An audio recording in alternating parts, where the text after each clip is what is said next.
Order. Colleagues, if we are orderly, we can. We can conclude this in 2 minutes. Yeah. If you do not do that, you're going to be repulsed out of here. Now, may I have the pleasure of presenting the next President of the Republic? And, I want to present my client before it disappears like Chibalama.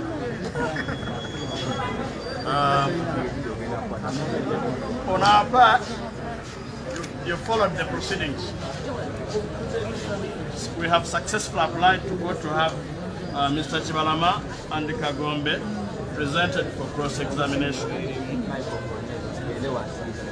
Gratefully, to court that has said. Number 2, we have received the second set of affidavits contradicting the original ones. Number 3, we have seen the videos, the previous video and the latest video. Number 4, we know the hand behind the case, but we are not here to discuss that hand. Number 5, this is a matter for the rest of Ugandans, and Ugandans are watching. They will be able to see who is lying and who is not. May I present the President for the address? Uganda. Mubaddemu mu court ne mulaba court tugisabye etuleetere abaali ba clients baffe ababiri Mzee Chibalama ne Mzee Mwami Kagombe kubeeko ebibuuzo bye twabuuza okutuyamba okutereeza rekodi ya kooti. Era kooti ebadde yakisa nekkiriza. Ensonga ey'okubiri tumanya ali emabega w'omusango guno naye tetugenda kumwogerako leero. Ensonga ey'okusatu bannayuganda bonna gubakwatako era bagugoberera bagusabire kubanga kino kiri ku bulamu bwa ggwanga.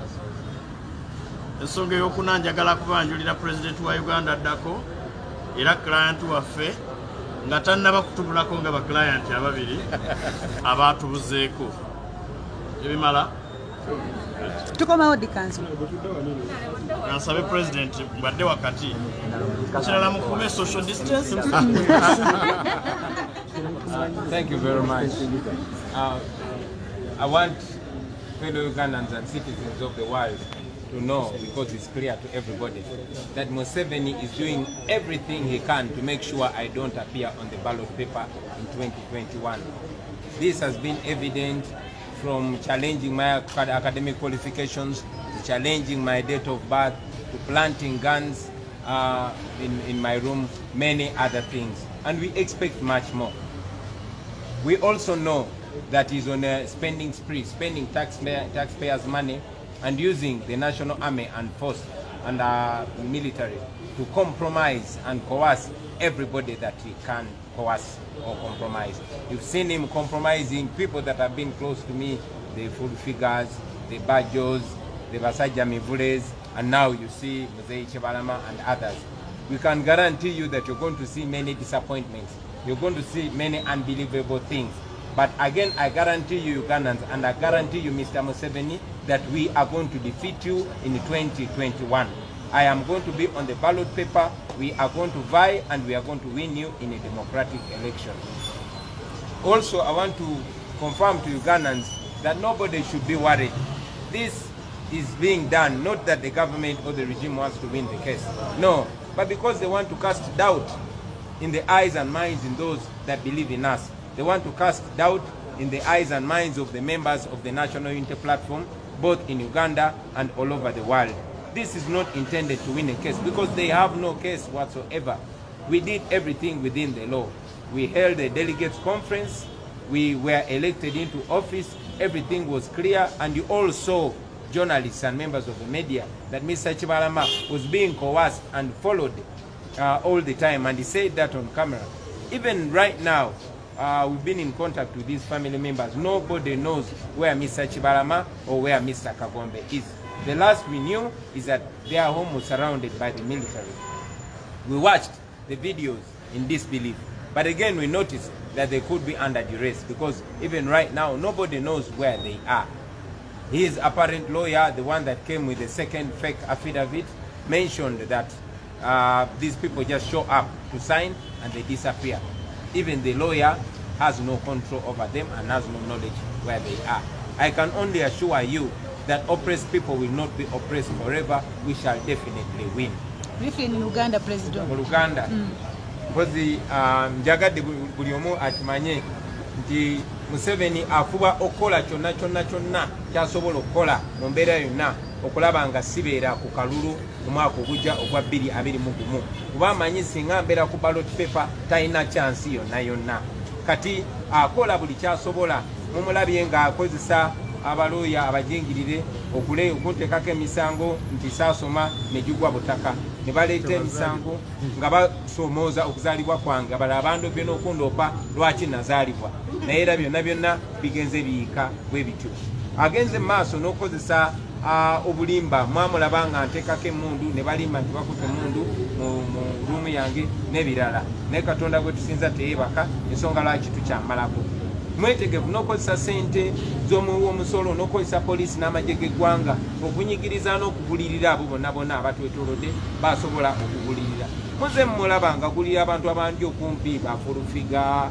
babajjo babasajja mivule kati era mulabe ekigenda maaso ne Muzeeyi Kibalama naye tubakakasa nti bino byonna bikolebwa naye tebigenda kumalako tugenda kuwangula oluvannyuma lwa byonna twasimba okuliza mwami Kibalama nga makagi gabulunguliddwa amagye era nga namaze mubiraba okuddamu okumulaba ng'ayogerera ku vidiyo naye ate nga bweyetegereza ekifaananyi ekyo alinga eyabadde ayogerera ku mudumu gw'emmundu tubadde mu kooti era bannamateeka baffe basabye kooti ereete mwami Kagombe ne mwami Kibalama babuzibwe ebibuuzo mu kooti naye n'oyo looya aleese ate affidavit ey'okubiri ng'ekontana n'egyasooka okukola ne looya yennyini akakasisa nti tabalinaako control tamanyi gye bali ng'alaga nti babaleeta buliisi kusayininga ne babazaayo tewali amanyi gye bali famire yaabwe temanyi gye bali tuteebereza nti nabo babawambye bino byonna badictator babikola basebo ne bannyabo bino byonna mwami Museveni azenga abikola naye twagala obbakakasa nti tugenda kuwangula mubeere bagumu tewali tetwakola mu bumenyi bw'amateeka twakola zi delegates conference era ne records bweziri twalondebwa mu butuufu era ne records bweziri era ne mwami Kibalama okuvayo twalangirira National Unity Platform n'obukulembeze bwayo obupya maze atiisibwatiisibwa nga bwe yabategeeza mwe bannamawulire amaka ge gaze galondoolwa ebiseera ebimu nga tasula nayo era twasembye okwogera ne famire ye getutegeeza nti bamuwambye ye ne munne tewali amanyi gye bali bino byonna bikolebwa naye tugenda kuwangula ekyo tujja kibakakasa mpozi n'ekirala kankyogereko ebyabadde biyitingana nti simanyi twamusuubiza sente ebyo byonna bya bulimba byonna bya TI naye era mwami Museveni tumanyi nga bwakola ebintu byakola tumanyi nti bateekateeka n'okulumba amaka g'abamu ku bamemba baffe bateekeyo $, bateekeyo n'emmundu oba bateekeyo n'ebintu ebirala basobole okubasaako omusango bagezaako okuteekawo ekifaananyi nti ffe tulina sente nnyingi era tuwagirwa abagwira naye nga amazima gali nti tetulina sente n'emu